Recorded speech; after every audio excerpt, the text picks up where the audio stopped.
Hi, Tara. It's great to have you as the first guest at the 1 Billion Followers Summit in Dubai. What brought you here? What are you doing? What are your sort of keynotes or stages where you're speaking these 3 days? Oh, thanks for asking. Very honored to be your first interview. I came here because I launched a new media company in March, and I am a journalist.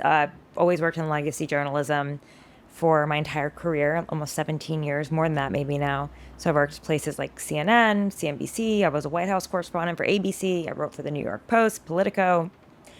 I've really worked at a lot of different places, and so you know this was a big jump for me to decide to leave my job, stability. I had a podcast, The Ringer. I was working at Puck, and just to kind of bet on myself and decide that I saw that the future was really on YouTube and that I wanted to produce my own show and write my own newsletter because like I was already sending out a newsletter through Puck. So I thought, why not go to Substack? Why not own and operate it all? And, obviously I've spent a long time building a brand covering politics. So I was able to use that, but I'm reaching new audiences that I never reached before. And that was what I wanted to do. I felt like the only way to get bigger was to go on really the largest network in the world, which is YouTube. And it's been really great. It's been a great success. I mean, I know numbers. It's hard to tell for people who are new because we're at the billion follower festival, right? And so Absolutely. it's like, what is a great growth? But like, when I started in April, I probably only had a few thousand subscribers, and now I'm at 130,000 on YouTube, which is What made you grow so fast, by the way? So what do you think made you grow so fast? I think a lot of my journalism, like my breaking news journalism, around a lot of it around the Epstein story. There were just stories that took off. I mean, a lot of investigative stuff, having such a depth of knowledge, and probably the hottest story in America because I was covering it since 2019, and I spent a lot of time with survivors of Jeffrey Epstein, and I did 2 podcasts on it, Broken Jeffrey Epstein and Power the Maxwells. I knew Virginia Giuffre really well, and I just knew the story inside and out and understood what it meant in a larger political context as well, not just for the survivors, but for like all of America and the place that we're in right now. So I think it resonated. And I think I worked really hard. I mean, I put out a show every day. Yeah. You know, It's a consistency. Yeah, I've that got a made you show grow. that goes out pretty much every day at 5 o'clock, and I write a Substack newsletter. It's a top 100 political Substack newsletter, but it goes out every day.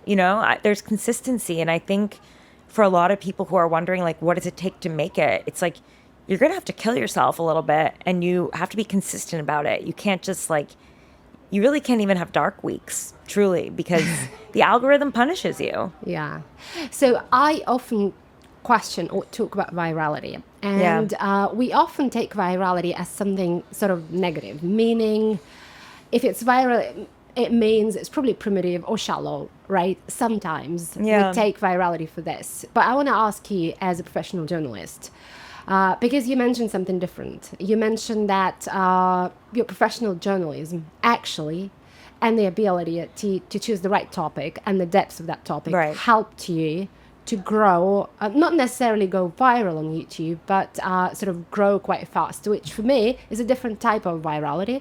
It's a fast growth, right? Yeah. So what do you think, how do you think, these two worlds of, let's say, virality that doesn't include any sort of journalist practices, just go with the flow, post whatever comes into your mind, find the way, but do it consistently. How these two worlds work together with the professional journalism and depths, for me it's very interesting to understand. I just think the things that go viral make people feel something, whether it's rage, whether it's joy, little puppies, dancing. They are things that make you feel. There are no videos of, professors talking into screens, giving history lessons that are truly going viral. Like there's, a few people who are doing it in a really smart way that are doing that kind of thing. They're teaching, they're giving, they're able to impart news, but like a lot of them are, maybe walking through a park while doing it. They're adding that kind of like element that draws you in, or they're really good communicators. I mean, really good communicators go viral. Yeah. They know how to speak to people. They know how to speak simply. Yeah. They know how to get a point across, and they know how to do it in a way that causes impact. And like, if I look at some of the videos that have gone viral for me, or even the shorts, and a lot of them were based in investigative journalism. Really? Yeah, because it was new information that didn't already exist. It was enlightening. It caused emotion. Yeah. And, Curiosity as well. curiosity, emotion, and it moved things. And so like it moved people to share. That's what is virality in a lot of ways. It's like, do you want to share this? Do you feel like it brings value to other people? So I felt that, sometimes though, I sometimes put out content which I think is really great content, like valuable content. For example, this week I had a sharp former diplomat who was based in Venezuela on my show. Really brilliant, made great predictions about what could happen, explained the situation on the ground unlike anyone else. And my friends even said that was one of your best shows. It was a dud though. Explain that. It was a dud on YouTube. It almost felt like it was shadow banned. And, why is it that? And then there are other things where I don't understand why it did so well. But it just went. So there's a lot of randomness to it as well. Absolutely. So, but do you think, can it even be explained from the point of view of journalism of how the creators economy generally works? Because, I mean, most of the creators who are present here at this festival grew their audiences on virality, in my opinion. So what is your point of view? Is there any sort of rule formula behind the virality, and how is your journalism background helping you to explain that, or do you even explain this?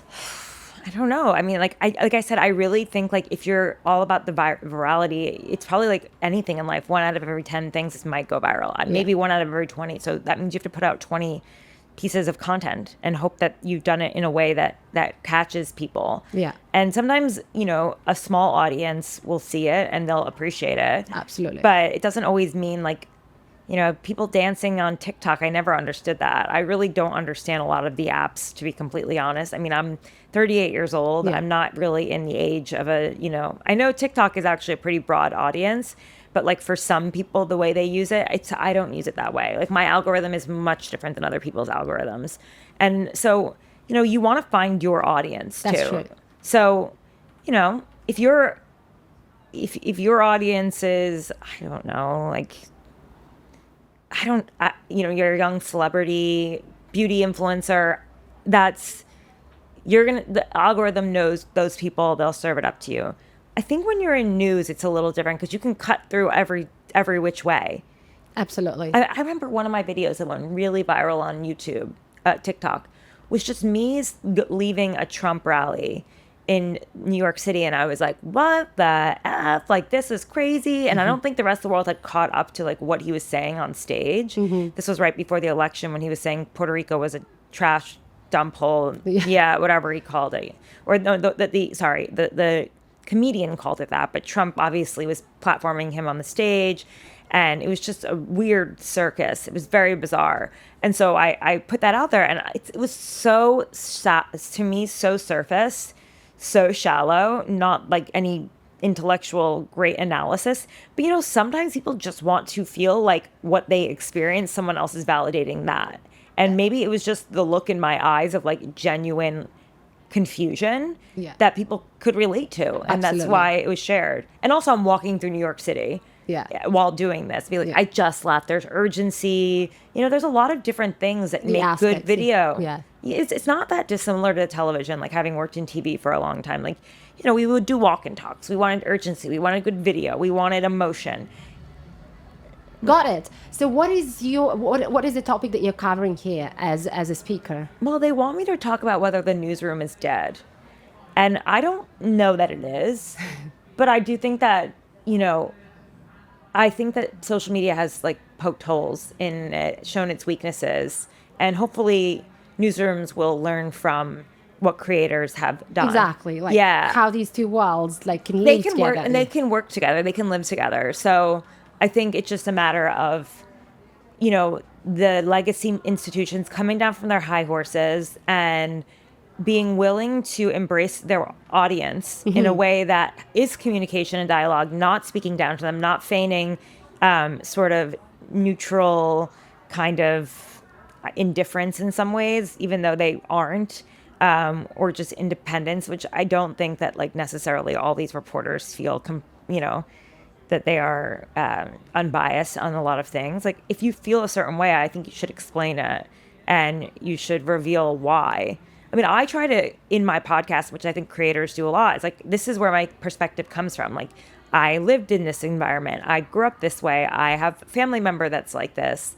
I've seen this up close. This is my anecdotal reason for belief in life. And I think people will trust you more. I think people trust people. And I think the anchor desk is broken, and maybe they need to take a sledgehammer to it anyway.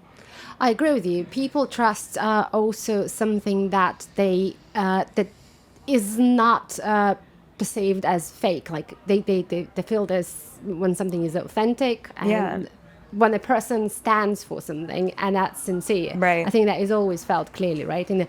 So what's your so we're just at the start of 1 billion follower summit in Dubai. So what are your sort of final thoughts to wrap up this short interview? So what are your expectations from the event? How do you find Dubai? Yeah, so I'm settling in. Yeah. I'm still a little jet lagged, but I'm kind of curious as to like what brought everyone here, because we're all different. I mean, people, I'm learning about people who are on the back end of the business, and then I'm meeting people who are creators like me, and we're all different types of creators. And I'm sort of wondering, how do our worlds collide? And what's the best way to like network here, to get to learn, to get to know people. And I hope, to bring that back with me to the United States and maybe to make some friends. Yeah, welcome to Dubai. Anyway, so I think it's quite a unique gathering in terms of the scale, frankly speaking. Yeah, the scale is massive. I've never actually heard of any festival of creators being arranged somewhere else. I don't know. Maybe I'm just too biased about Dubai.